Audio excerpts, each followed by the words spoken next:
Hi, good evening, everyone. I'm sure you're all here and waiting for my class to start. Okay, it just took a few seconds more today, but I'm here again on Unacademy Plus. IELTS, right? I am live on YouTube, right? So all those who are here can share the link with your friends so that they all can be here and be in the class and know what we are doing today, right? So let's do that today. Are we all ready? Just let me know that whether you are all ready or not. Okay. Are you all ready? Okay, that seems that you all are able to see me and you're also able to hear me, right?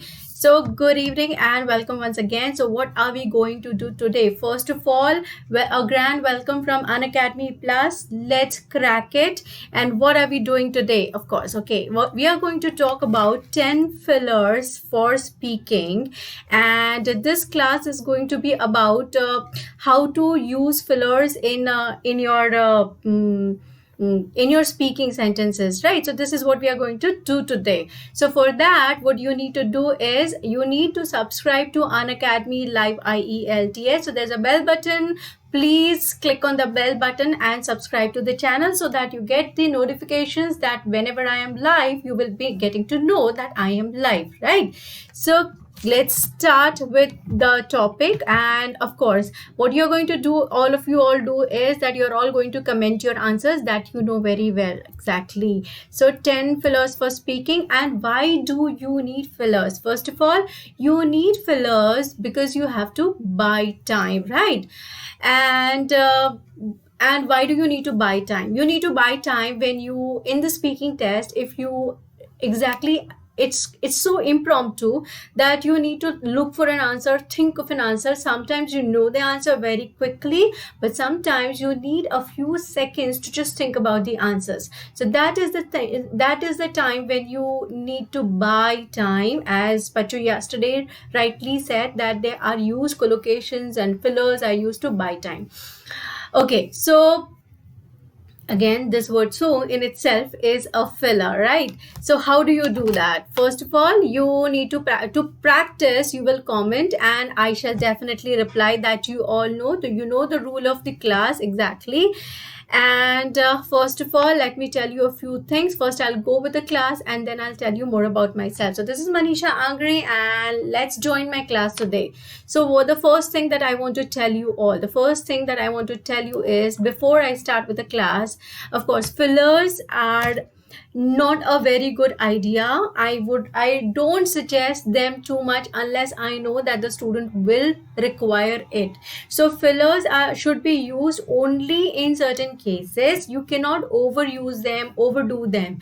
Otherwise it will, too many fillers will spoil your speaking task. So that definitely says that you are not a well practiced user, and therefore you are just trying to fill up your sentences with words which are either unnecessary to be used. So one thing you will have to make sure that yes, they are used by native speakers, but to look like a native speaker, you will have to practice even the fillers very effectively, efficiently, and of course practice. Only then it will make sense. So hello Pachu, hello Jagdish, welcome to the class and let's go on the journey.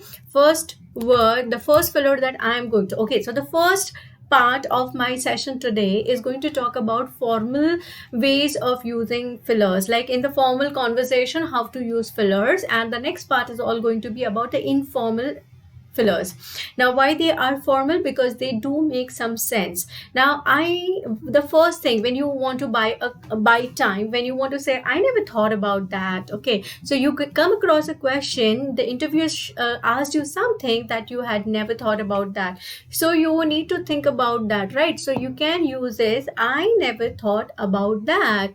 However, I would believe that this idea or this situation, I never came across this situation earlier. Okay, if somebody asks you that you need to cook and you have never cooked, so they ask you, talk about a recipe that your grandma taught you. So then you can say, okay, I never thought about that. However, or I never thought about cooking earlier, so I have not experienced this. So you can just be straight, but then you will have to speak something.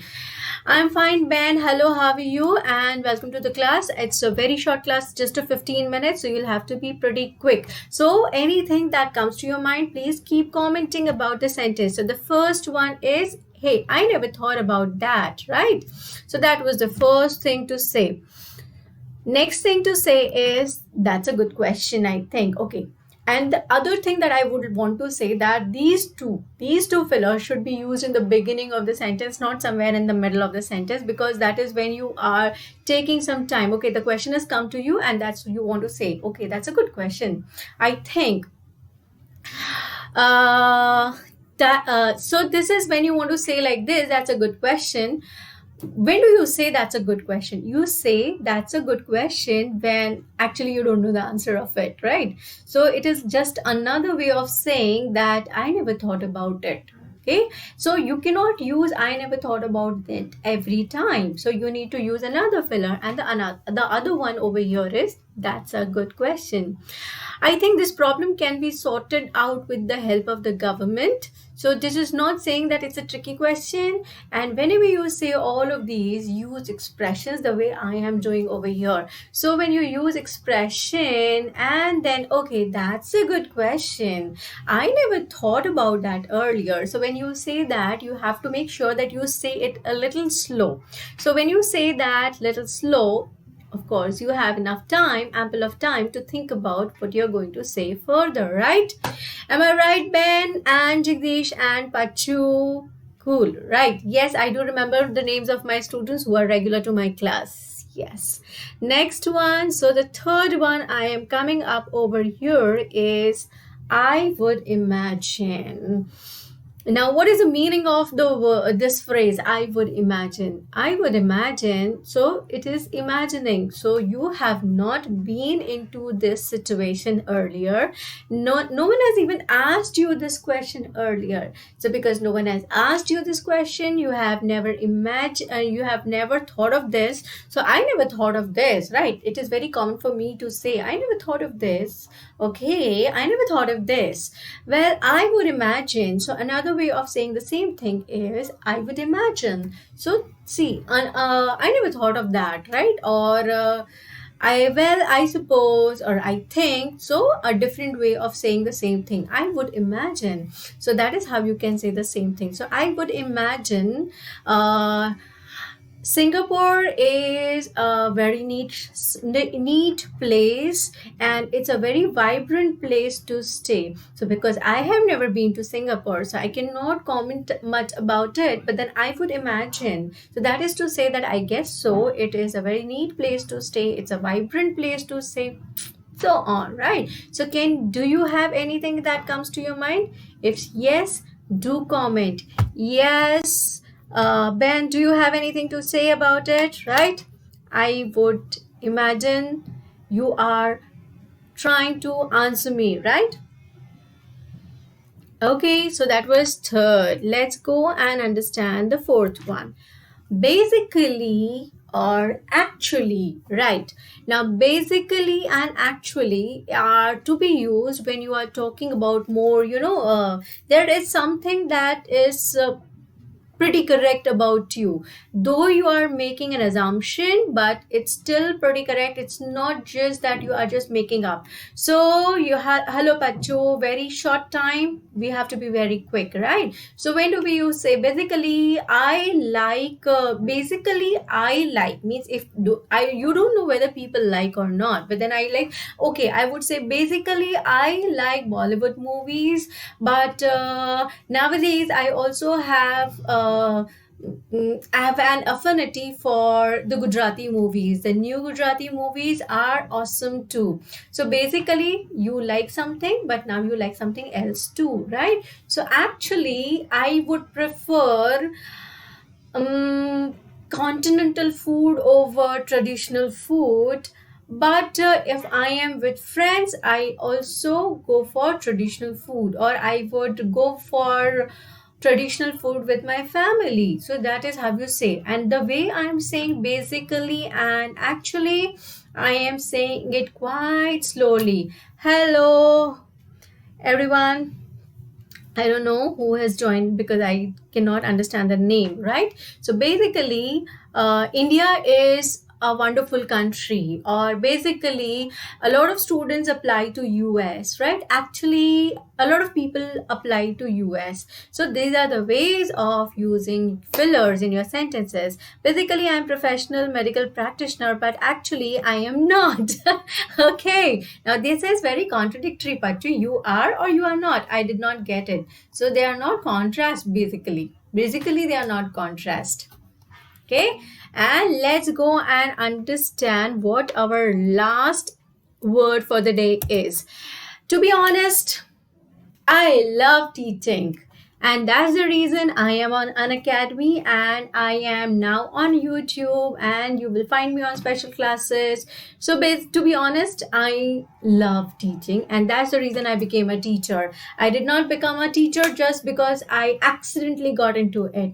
Exactly. So when you honestly want to say something, or when you want to say something that actually that is true, may not be true, or may be contradicting with the view of your listener, that is when you use the phrase to be honest, right?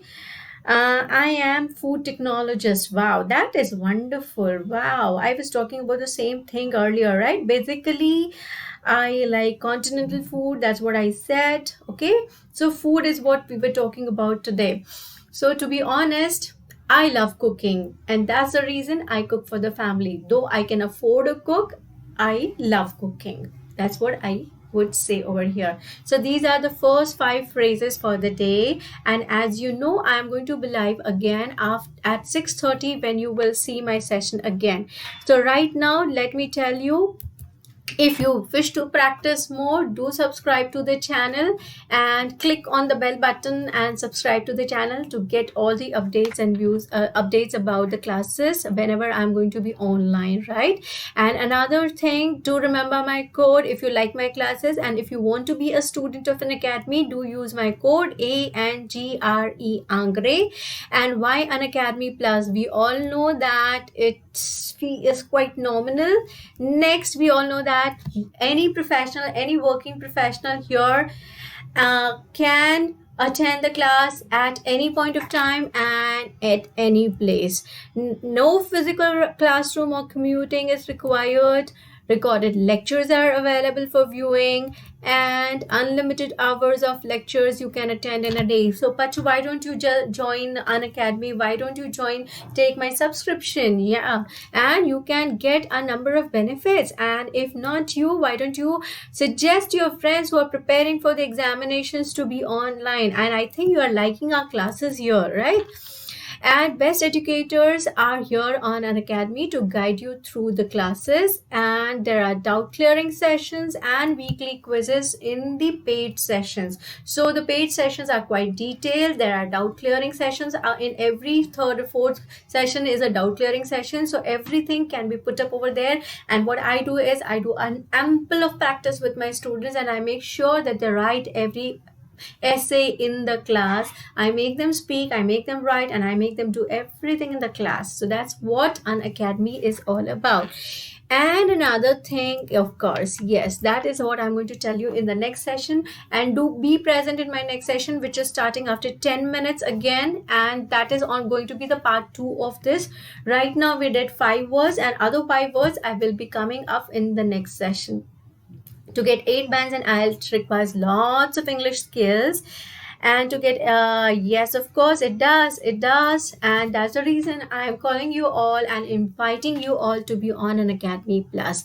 So seeing you after 10 minutes. Till then, take care, bye bye, and I will be back and be here. Don't go away.